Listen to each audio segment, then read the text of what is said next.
তবে এই মুহূর্তে দিল্লির পথে মুখ্যমন্ত্রী শুভেন্দু অধিকারী গুরুত্বপূর্ণ বৈঠক আছে, যেমনটা আমরা আপডেট আপনাদের জানাচ্ছিলাম। একবার সরাসরি সেই ছবি দেখানোর চেষ্টা করি।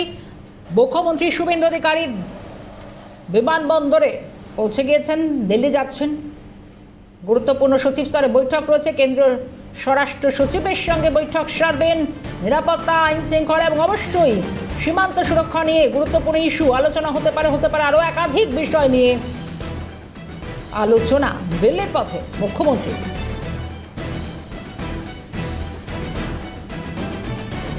আর কিছুক্ষণের মধ্যে রওনা হবেন, বিমানবন্দরে প্রবেশ করছেন। কেন্দ্রীয় স্বরাষ্ট্র সচিব মুখ্যমন্ত্রীর গুরুত্বপূর্ণ বৈঠকের একটা জায়গা আজকে রয়েছে। দিল্লির পথে মুখ্যমন্ত্রী শুভেন্দু অধিকারীর কনভয় এই মুহূর্তে বিমানবন্দরে।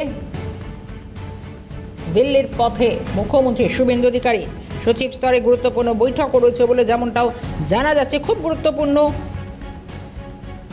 সীমান্ত সুরক্ষা এই মুহূর্তে, কারণ এর আগেও শুভেন্দু অধিকারী জানিয়েছিলেন দেশের সুরক্ষার স্বার্থে পশ্চিমবঙ্গের নিরাপত্তাকে বিশেষ করে জোর দেওয়া হবে এবং নিরাপত্তা সীমান্ত সুরক্ষা উঠে আসতে পারে দিনের। বিশেষ করে এই বৈঠকে নজর রয়েছে সীমান্ত নিরাপত্তা, আইন শৃঙ্খলা পরিস্থিতি নিয়ে গুরুত্বপূর্ণ বৈঠক। কেন্দ্রীয় প্রকল্প সঙ্গে রাজ্যের মধ্যে সমন্বয় রক্ষা করেও কী কী বিষয় উঠে আসতে পারে সেগুলো তো রয়েছে অবশ্য। সরাসরি বিমানবন্দর চত্বরের দিকে নজর রাখি আমাদের প্রতিনিধি শান্তন ভট্টাচার্য রয়েছেন আমাদের সঙ্গে। শান্তন, দিল্লি যাচ্ছেন মুখ্যমন্ত্রী শুভেন্দু অধিকারী, ঠিক কী ছবি দেখছো?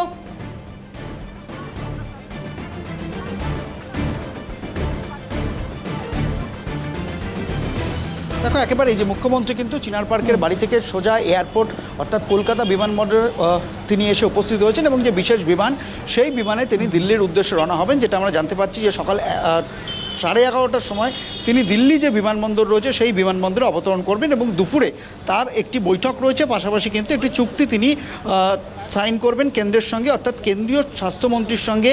তার বৈঠকের পরই কিন্তু আয়ুষ্মান যে ভারত, সেই আয়ুষ্মান ভারত নিয়ে রাজ্য সরকারের সঙ্গে কিন্তু মৌ স্বাক্ষর করবে কেন্দ্রীয় সরকার।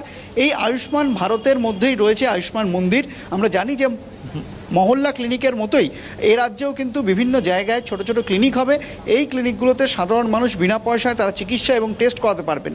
এই ধরনের আয়ুষ্মান মন্দির রাজ্যে কয়েকশো হবে, তা নিয়ে কিন্তু একটি চুক্তি বা মৌ সাইনও কিন্তু রাজ্য সরকারের তরফ থেকে কেন্দ্রের সঙ্গে করা হবে। এবং এই বৈঠক বা এই চুক্তির পর কিন্তু একটি 100 দিনের কাজ নিয়ে সংশ্লিষ্ট যে মন্ত্রক রয়েছে সেই মন্ত্রকের সঙ্গেও মুখ্যমন্ত্রী আলাদা করে কথা বলতে পারেন।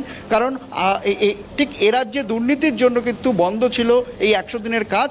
এবং ক্যাবিনেট বৈঠকের পর যখন সমস্ত সচিবদের সঙ্গে মুখ্যমন্ত্রী বৈঠক করেছিলেন, সে সময় তিনি নির্দেশ দিয়েছিলেন যে অবিলম্বে এই 100 দিনের কাজ চালু করতে হবে এবং যে কেন্দ্রের বকেয়া টাকা, সেই বকেয়া টাকাও কিন্তু ধীরে ধীরে আসতে শুরু করবে।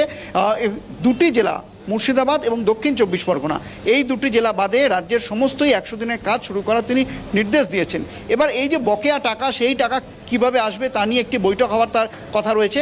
এবং খুব গুরুত্বপূর্ণ বিষয় যে আজকেই আয়ুষ্মান মন্দিরের বা আয়ুষ্মান ভারতের যে চুক্তি হবে, সেই চুক্তিতে প্রতীকী 1 কোটি কার্ড বাংলার মানুষের জন্য কেন্দ্রীয় সরকার কিন্তু তুলে দেবে এবং ধাপে ধাপে যারা এই ফর্ম ফিল আপ করবেন এবং তাদেরকে কিন্তু স্বাস্থ্যসাথী থেকে আয়ুষ্মান ভারতে ট্রান্সফর্ম করা হবে।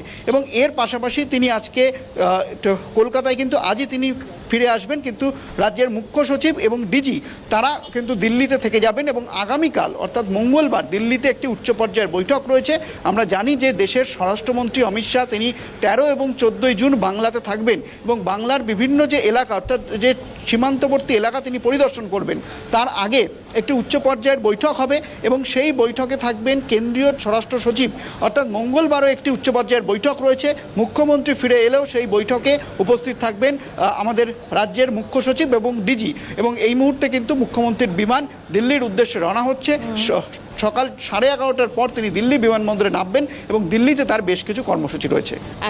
আমাদের আপডেটের দিকে নজর থাকবে। ধন্যবাদ শান্তন।